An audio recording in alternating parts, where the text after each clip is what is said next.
5 महीने में 13 कश्मीरी पंडित भाई बहनों की हत्या हो गई।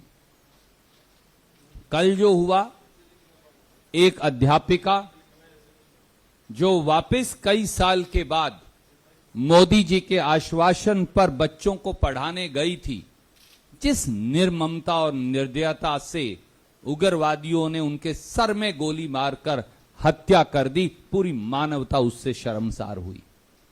उससे पहले हमारे साथी राहुल भट्ट की हत्या भी इसी प्रकार से हुई।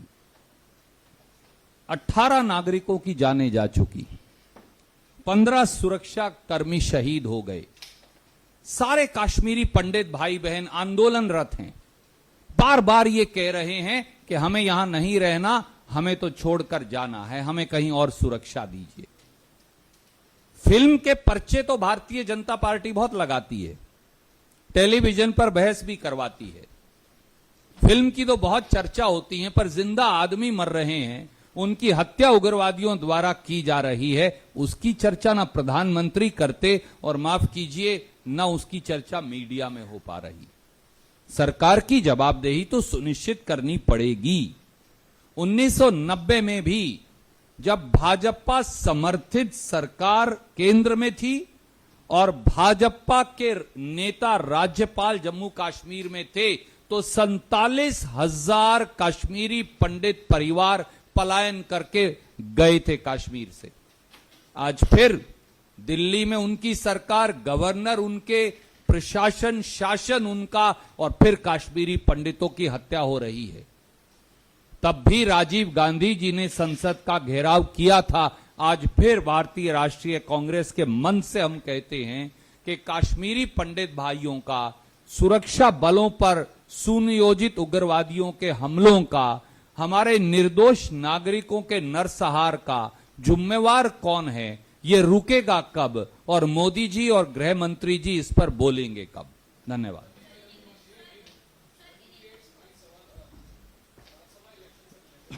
Can I just answer this? And the Kashmiri Pandit brothers and sisters are facing murderous assaults and attacks by terrorists every day. In last 5 months alone, 13 Kashmiri Pandits have been killed. 18 civilians have been killed. 15 army and armed forces personnel have been killed in terrorist attacks. Last 24 hours, and in fact little before that, our brothers and sisters, Kashmiri Pandits, have been protesting against Modi government, asking to be shifted back to secure locations as they are unable to live and government is unable to provide them security as also protect their life. Tell me, if Prime Minister Modi and Amit Shah ji can't protect the lives of our Kashmiri Pandit brothers and sisters, do they have even right to remain in office? It's all right to publicize films in order to polarize and divide, but when will they undertake the dharma and duty of protecting the lives of civilians, whichever religion they may come from? Particularly Kashmiri Pandit brothers and sisters who are actually facing murderous attacks and assaults by terrorists, and the government of the day is on a mute mode. Thank you.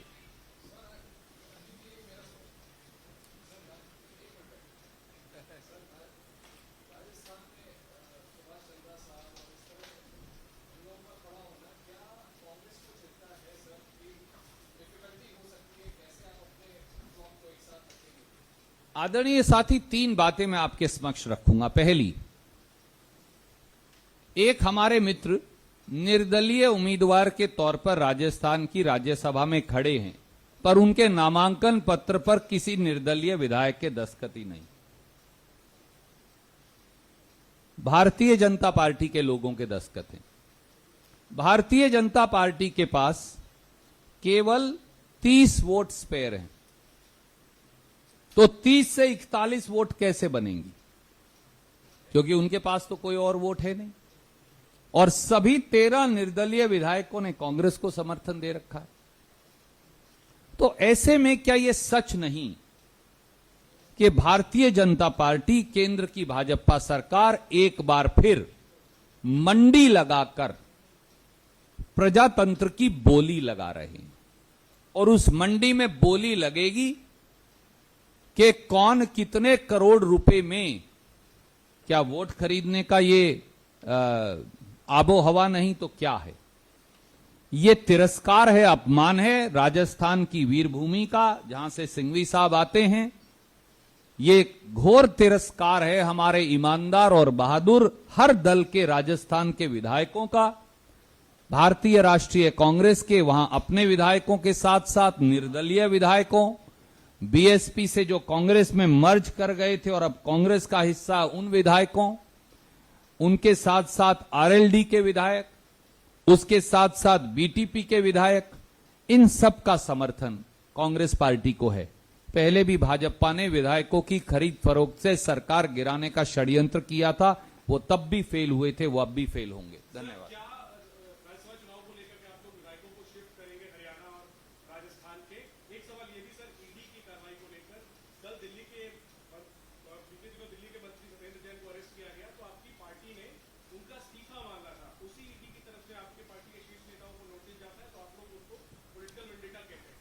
पहली बात तो विधायकों को कहीं shift करने की जरूरत नहीं। हमारे विधायक जो हैं वो काबिल हैं, लायक हैं, निर्भीक हैं, निडर हैं और अडिग हैं।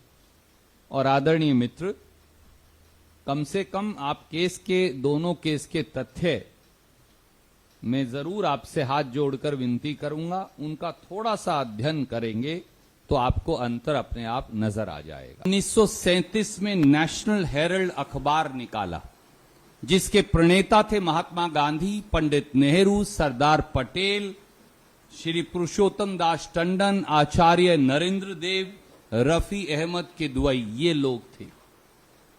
अंग्रेजों को इस अखबार से इतना खतरा महसूस हुआ कि उन्होंने 1942 में भारत छोड़ो आंदोलन के दौरान नेशनल हेरल्ड पर बैन लगा दिया, जो 1945 तक चलता रहा।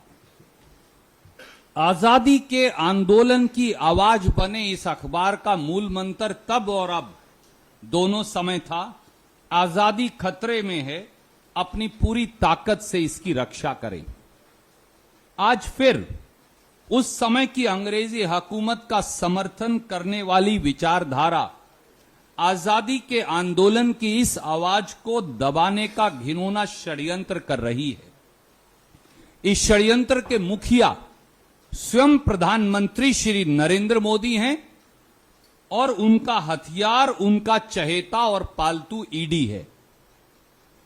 देश को गुमराह करने के लिए आए दिन मुद्दों को भटकाने की राजनीति में माहिर मोदी सरकार अब बदले की भावना में अंधी हो गई है।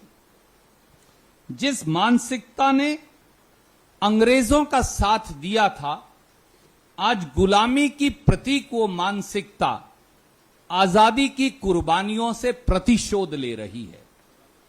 इस बार उन्होंने एक नई कायराना व डरपोक साजिश की है। नेशनल हेरल्ड मामले में अब प्रधानमंत्री श्री नरेंद्र मोदी ने कांग्रेस अध्यक्षा श्रीमती सोनिया गांधी जी व हमारे नेता श्री राहुल गांधी जी को ईडी से नोटिस जारी करवाया है। साफ है कि तानाशाह डर गया है। साफ है कि शासन के सब मोर्चों पर अपनी नाकामियों को छुपाने में विफल तानाशाह छटपटा रहा है।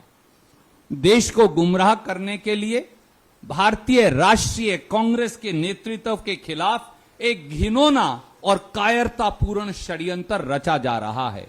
उसके सारे तथ्यों को लेकर आज अभिषेक सिंघवी जी आपके बीच उपस्थित हैं। मैं अनुरोध करूंगा कि वो आपसे इस बारे में संपूर्ण बात करेंगे। आदरणीय सिंघवी साहब।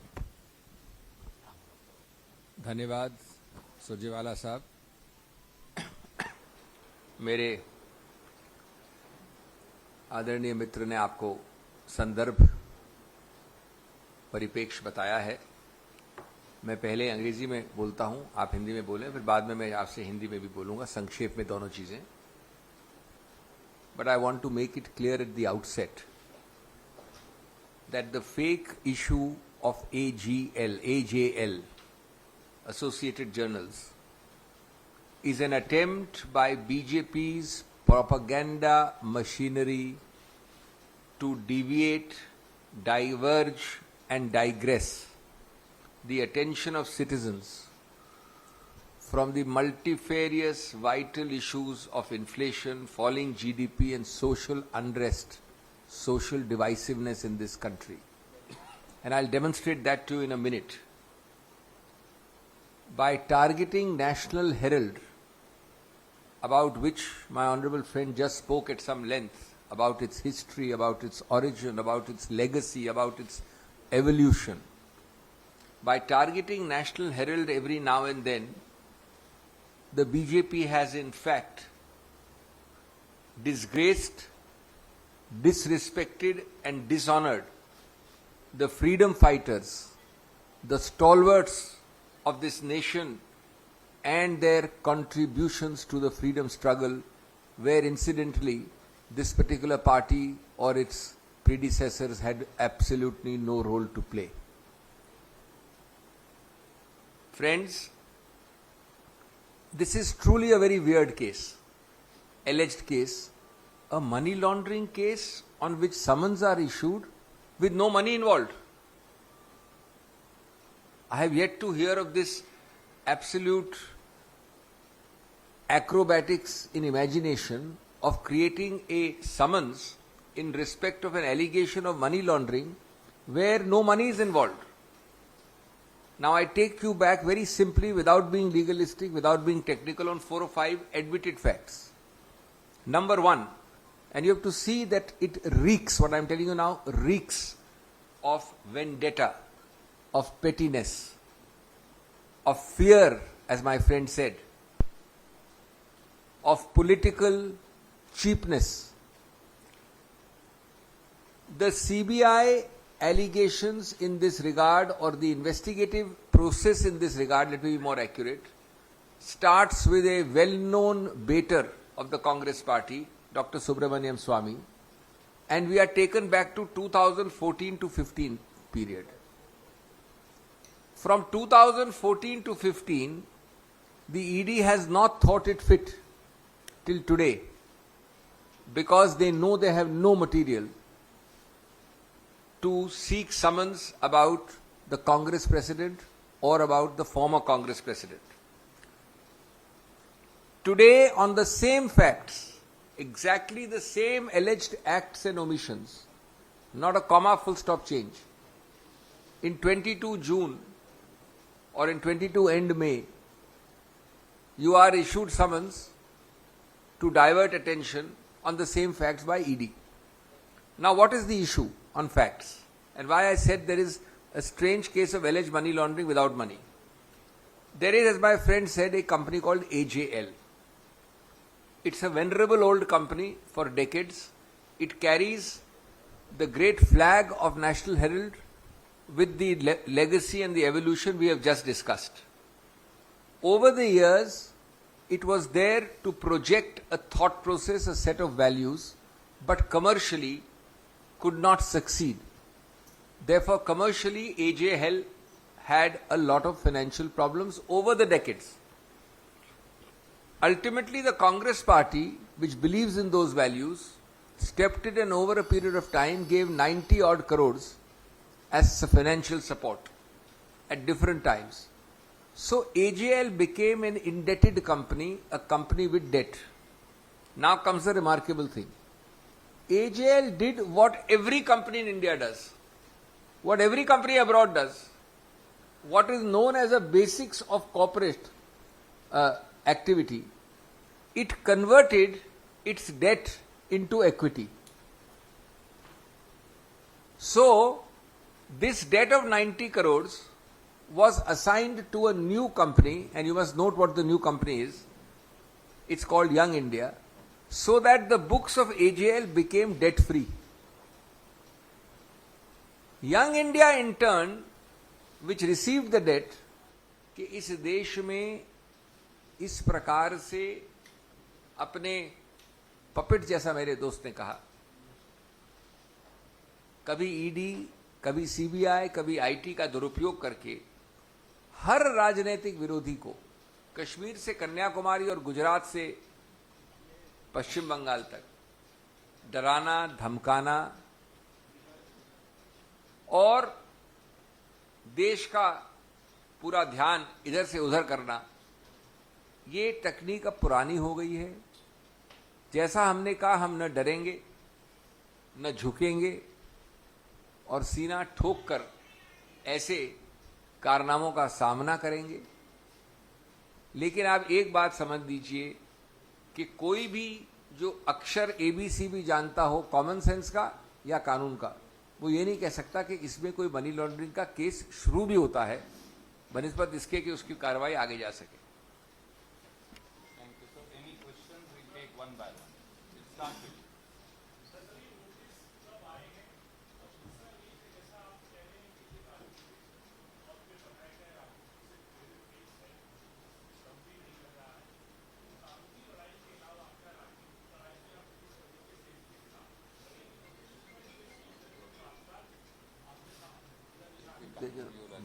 देखिए, बिल्कुल लड़ेंगे। आपने एक प्रकार की जो साफगोई की लड़ाई है वो आज शुरू हुई है।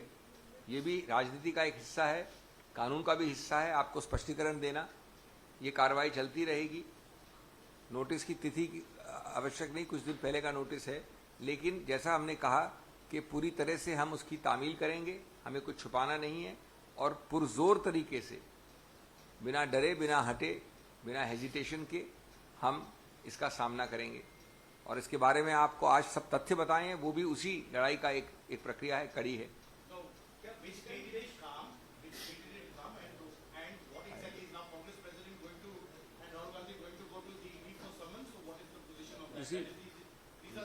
We need not disclose to you the details. It has just come recently. I don't know the date. I mean, it's hardly just a few days ago. But you can rest assured that whoever is present in the country, and certainly the Congress president is here, will go. If there is some small accommodation or time required for somebody who is not here, that time will be sought. So Rahul Gandhi is not present, he will go later. We don't. We'll write a letter. We'll see the dates. But the point is, we are fully complying with everything. We will write to them upfront, and that is. But you had said that there was no case earlier. Now, because all others have been questioned, so this is just a natural colony, like a treasurer was done, Mr. Karge was done, all those who have been directors have been called. I am making it clear for the reasons already stated when you were missing that there is nothing in this case. Now, beyond this, if Section 50 notice can be met with impunity or defiance, which we don't intend to do because we have nothing to hide. But we are now answering the court of public opinion, not the ED at this stage. As far as ED is concerned, we'll give them whatever answers they want and whatever questions they I ask. think this is a political battle. This is nothing else. You're not. No, they're both legal, political, social, everything, communication, everything. Sir, आपने कहा कि इस पूरे case में काल्पनिक है, कोई मुद्दा नहीं है कि केस चलाया जाए, लेकिन आपने कहा कि रिसेंटली नोटिस आया है, कब तक पेश होने के लिए कहा गया है?